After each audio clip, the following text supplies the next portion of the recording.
गरीब लोग दारू पिएंगे तो जीडीपी बढ़ेगी। तो ये जीडीपी नहीं बढ़ानी अपने को। दूसरी बात, जो रिक्त पद पड़े हैं स्कूलों के टीचरों के, जो रिक्त पद पड़े हैं डॉक्टर्स के, जो रिक्त पद पड़े हैं पुलिस के, जो रिक्त पद पड़े हैं ऐसे ही महत्वपूर्ण विभागों के, वो भरने ही चाहिए।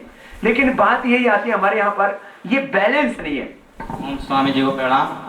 ये पूछना चाहता हूँ, इसे आतंकवाद को हम कैसे समाप्त कर सकते हैं? यदि ऐसा आतंकवाद हमारे देश में बना रहा तो भारत देश का होगा क्या? देखो, ये प्रश्न हम जब आतंकवादी हमला होता है तब तो सोचते हैं, बाद में एकदम भूल जाते हैं। हिंदुस्तान के नहीं, पूरी दुनिया के लोगों की मेमोरी बहुत शॉर्ट है, खास करके हिंदुस्तान। क्या 9/11 के बाद कितने साल हो गए 9/11 को? बोलो, 10 साल हो गए, 11 साल लग गया। क्या 11 साल के अंदर अमेरिका के अंदर एक भी दूसरा आतंकवादी हमला हुआ?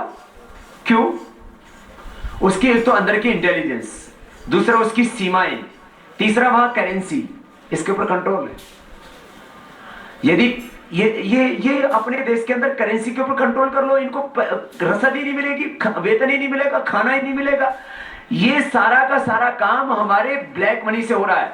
जिस दिन काला धन खत्म हो जाएगा हिंदुस्तान से, उस दिन कंट्रोल बहुत बड़ी हद तक पा लेंगे हम सभी तरह की हिंसा पर, सभी तरह के अपराधों पर, आतंकवाद के ऊपर। दूसरा, हमारे इंटरनेशनल सर्विलेंस लगने चाहिए, उससे काला धन भी पकड़ में आ सकता है, आतंकवाद भी। बाबा जी हो, मेरा नाम राजकुमार यादव। क्या नाम है? राजकुमार यादव जी बेटा। ये बाबा जी, मैं पूछना चाहता हूँ आपसे कि जैसे मुंबई में आतंकवादी घटना हुई थी, तो उसमें जैसे एक आतंकवादी जिंदा पकड़ लिया गया था, अजमल कसाब जी, तो उसके प्रति महीना कितने जितने सिक्योरिटी खर्चा है, उस पर 2.5 करोड़ रुपए हमारी सरकार का कितना जाता है। इससे हमारे देश की अर्थव्यवस्था को भी नुकसान होता है। तो ऐसे लोगों को क्यों ना ऐसे कानून बनाए जाए, तो जल्द से जल्द उनसे पूछताछ करके उनको मतलब फांसी पे लटका दिए। और मेरा दूसरा सवाल है कि जैसे आज हमारे एमएलए एमपी वगैरह लोगों के आए दिन वेतन बढ़ते हैं, तो इससे सरकार को मतलब कोई राजस्व का नुकसान नहीं होता। हमारे महंगाई में यदि किसान कहता अपनी फसल के लिए, तो उसमें कहते हैं कि महंगाई जनता पे इसका बोझ पड़ेगा। आदमी को चपरासी बनने के लिए भी थोड़ी पढ़ाई की जरूरत पड़ती है, टीचर बनने के लिए पढ़ाई की जरूरत पड़ती है। आपको एमपी बनने के लिए कोई क्वालिफिकेशन नहीं चाहिए। और वेतन कितना? करीब सब मिलाकर के 5 लाख। उससे बोले महंगाई नहीं बढ़ती। तो ये प्रश्न देश के लोगों के अंदर उठ रहे हैं। और आतंकवादियों को एक को नहीं, करीब 300 से ज्यादा लोगों को तो फांसी की सजा हो चुकी है, सुनवाई होकर के उनको लटका के रखा हुआ है। जितने भी लोग 1 महीने से ज्यादा, और कोई बहुत बड़ा केस हो तो 6 महीने से ज्यादा, और बहुत ही बड़ा हो, कोई बहुत ही बड़ा जो आतंकवादी है, इनको तो 1 महीने से ज्यादा नहीं लगना चाहिए समय। और भारत का कोई नागरिक है, उसको कहीं उसके साथ अन्याय न हो जाए तो उसको 1 साल से ज्यादा। आतंकवादियों के केस की सुनवाई में 1 महीने से ज्यादा, और देश के जो आंतरिक जो अपराध होते हैं उनमें 1 साल से ज्यादा समय नहीं लगना चाहिए। तभी हम अपराध पर कंट्रोल पा सकते हैं, नहीं तो कोई तरीका नहीं है। हाँ बेटा बोलो। ओम बाबा जी के चरणों में प्रणाम। मेरा नाम संदीप कुमार रावत, झांसी जिले से बिलोंग करता हूँ। जी बेटा। मैं क्वेश्चन कहना चाहता हूँ बाबा जी कि हमारे देश की राष्ट्रीय भाषा तो हिंदी है, राष्ट्रीय भाषा हिंदी है, फिर भी इंग्लिश को बढ़ावा दिया जाता है। इसलिए गरीब लोग पढ़ नहीं पाते, इंग्लिश के लिए संसाधन भी नहीं है, इसलिए गरीब लोगों को अधिकतर नौकरी नहीं मिल पाती। और नौकरी गरीब लोगों के लिए आरक्षण भी है तो उसका बिल्कुल लाभ नहीं मिल पाता है। और जो अमीर लोग हैं वो आरक्षण का लाभ ले लेते हैं, भाई गरीब तो गरीब ही रहेगा। नाम क्या है बेटा आपका? संदीप कुमार। बहुत बड़ा प्रश्न है। जापान में डॉक्टर, इंजीनियर, साइंटिस्ट बनते हैं कि नहीं बनते? बोलो तो। जर्मनी में डॉक्टर, इंजीनियर, साइंटिस्ट होते हैं, फ्रांस में, चीन में। लेकिन क्या पढ़ते हैं? जर्मनी वाले जर्मन, फ्रांस वाले फ्रेंच, चीन वाले चाइनीज। और जापान जैसी टेक्नोलॉजी और जापान जैसा जो है विकास किसी ने किया है दुनिया में? जापान का चपरासी से लेकर के और प्रधानमंत्री एक बार भी दुनिया में कभी भी अंग्रेजी में नहीं बोलता, एक शब्द भी। शिक्षा पद्धति में क्या करना पड़ेगा? भारतीय भाषाएं सारी, चाहे डॉक्टरी करे, इंजीनियरिंग करे, एमबीए करे, बीकॉम करे, एमएससी करे, बीटेक करे, एमटेक करे, सारी भारतीय भाषाओं में भारतीय शिक्षा पद्धति होनी ही चाहिए। तो जाकर के गरीब के बच्चों को न्याय मिल सकता है, और ये होना ही चाहिए, करना ही पड़ेगा। बाबा जी मेरा नाम गगनदीप सिंह जी है। जी बेटा गगन। बाबा जी मैं ये जानना चाहता हूँ, जैसे कि चुनाव वगैरह होते हैं तो उनमें बेईमान लोग खड़े हो जाते हैं, अगर ईमानदार लोग खड़े हो तो उनको दबा दिया जाता है, ऐसा क्यों बाबा जी? ये बच्चों में अब प्रश्न उठने लगा, छोटे छोटे बच्चे भी अब इस बारे में चर्चा करने लगे हैं। इसका मतलब आने वाले समय में एक ऐसी व्यवस्था बन जाएगी, आप लोग लगे रहिए, निराश मत होइए, बस हिम्मत मत हारना। तो एक दिन आएगा जब विधानसभाओं और लोकसभाओं में एक भी गुंडा, लुच्चा, लफंगा, बदमाश, बेईमान, गद्दार, चोर नहीं पहुंच पाएगा। बस एक जज्बा और हौसला रखने की जरूरत है। स्वामी जी का मेरे साथ नमन।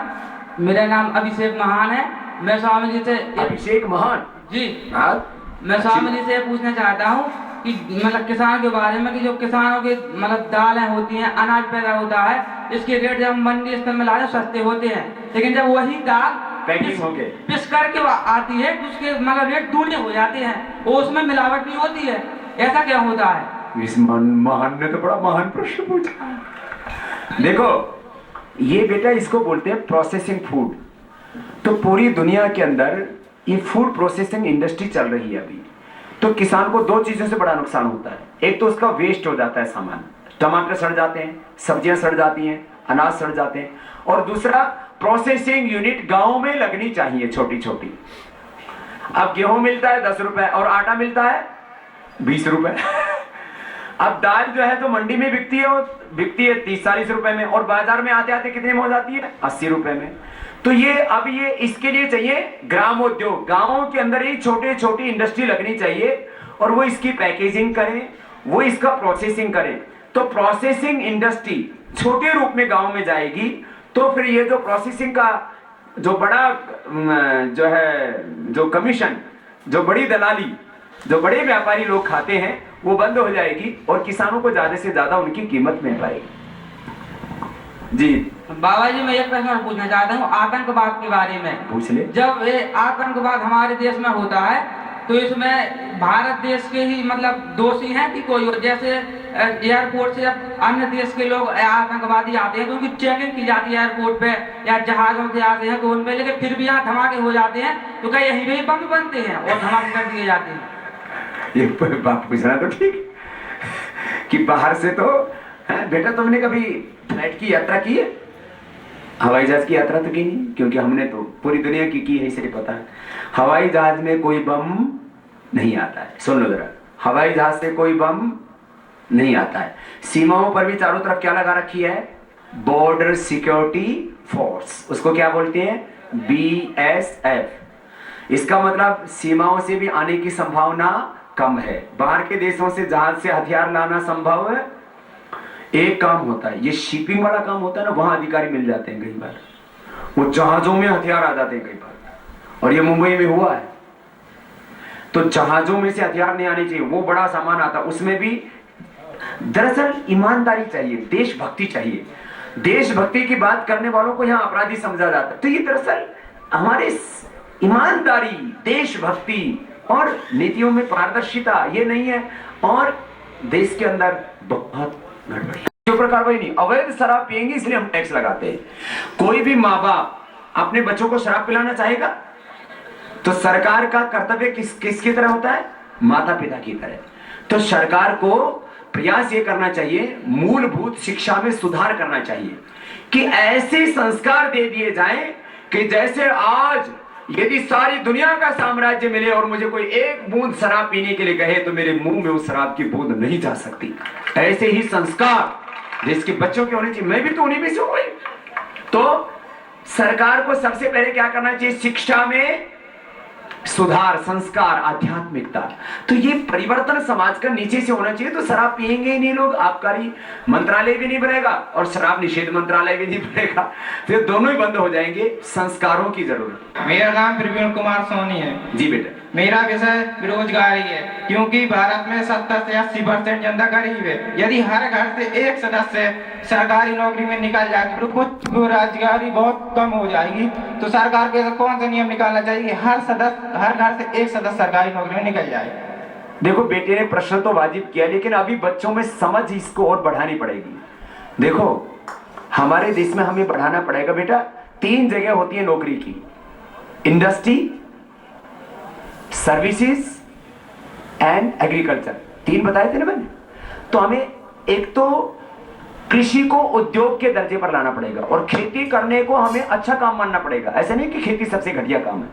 दूसरा इंडस्ट्री, और तीसरा सर्विसेज, सरकारी नौकरियां, प्राइवेट नौकरियां। तो तीनों को समान रूप से आगे बढ़ाएंगे तब जाकर के चीज आगे बढ़ेगी। बाबा जी प्रणाम। प्रणाम बेटा। मेरा नाम अंकित सिंह राजपूत है। मेरा कहना यह है कि मीडिया को बहुत ही ईमानदारी से अपना काम करना चाहिए। जब कोई सरकार भ्रष्टाचार करती है तो उसको तत्काल तो उठाया जाता है, पर जब वो चुनाव का टाइम आता है तो उसको वो मामले दबा के रख दिए जाते हैं और उसी सरकार को फिर से उठाने की कोशिश की जाती है। तो मीडिया को ये काम करना चाहिए कि कम से कम जब इलेक्शन का टाइम आता है, लोकसभा विधानसभा का, तब काली चेहरे सामने तो आने चाहिए कि इनकी असलियत क्या है। और विधानसभा लोकसभा चुनाव के लिए मैं ये भी कहना चाहूँगा कि लोग जातिवाद में बढ़ जाते हैं। गरीबों को अनाज दे दिया, पैसे दे दिए और उन्होंने चुनाव जीत लिया।